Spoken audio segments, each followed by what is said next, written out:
Hi guys, welcome back to my channel. So today I'll be showing you guys how I shape and trim my eyebrows in just like 3 minutes.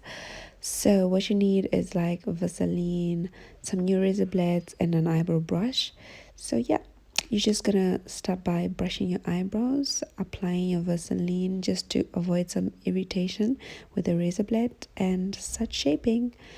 So I love my eyebrows in like a roundish, rectangular shape.